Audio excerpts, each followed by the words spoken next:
Bonjour chers élèves, bonjour à tous. Nous avons épuisé les chapitres sur la décolonisation, sur les civilisations. Donc à présent, nous allons évaluer sur ces chapitres.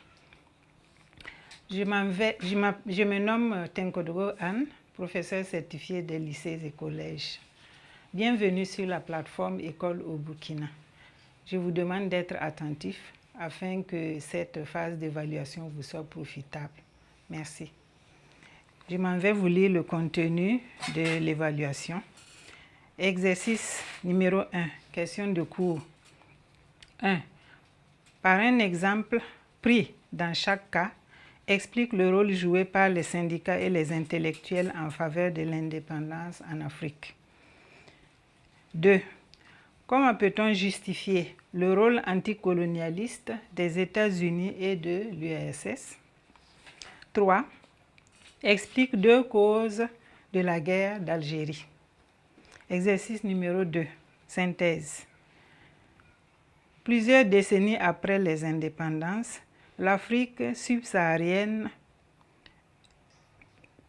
peine à se développer.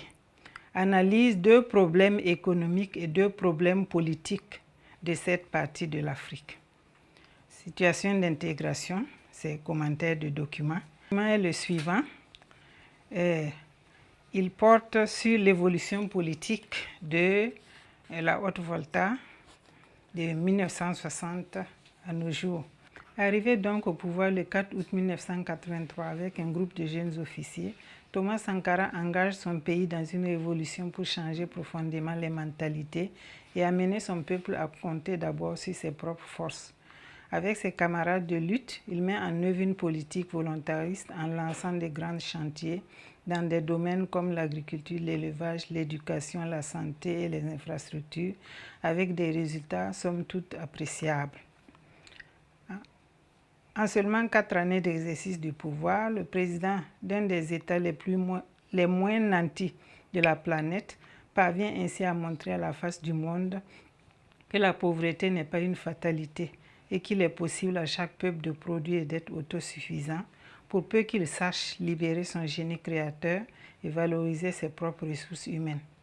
Patriote, intègre et courageux, Tom Sang, qui rêvait de changer le destin des peuples du continent noir par une exportation de sa révolution, est vite confronté aux maîtres du monde.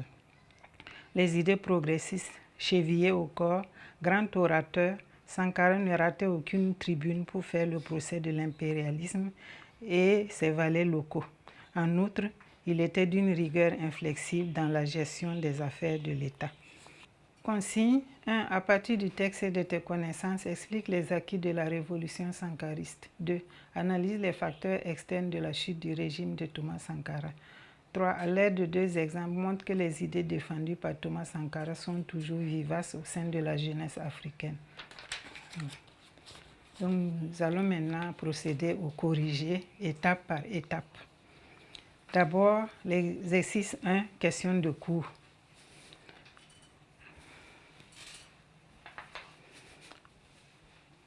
Par un exemple pris dans chaque cas, explique le rôle joué par les syndicats et les intellectuels en faveur de l'indépendance en Afrique.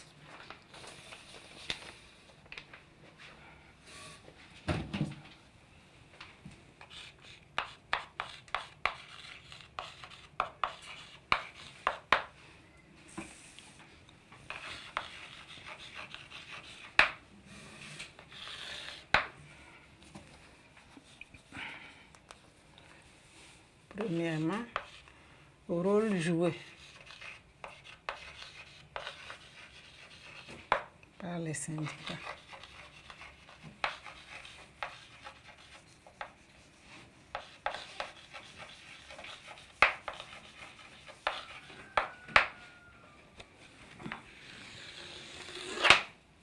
Question numéro 1. Il s'agissait donc par un exemple pris dans chaque cas, d'expliquer le rôle joué par les syndicats et les intellectuels dans la lutte pour l'indépendance de l'Afrique.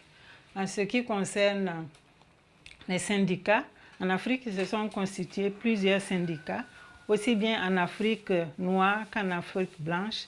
Les syndicats ont joué le rôle donc de cadre pour définir les méthodes de lutte afin de réduire la domination coloniale. Parmi leurs méthodes de lutte, il y avait les grèves, il y avait les boycotts, il y avait les marches, meetings, etc. Et donc l'objectif c'était de faire pression sur la puissance coloniale afin que ces puissances coloniales accordent l'indépendance aux colonies africaines. Deuxièmement, nous avons le rôle joué par les intellectuels.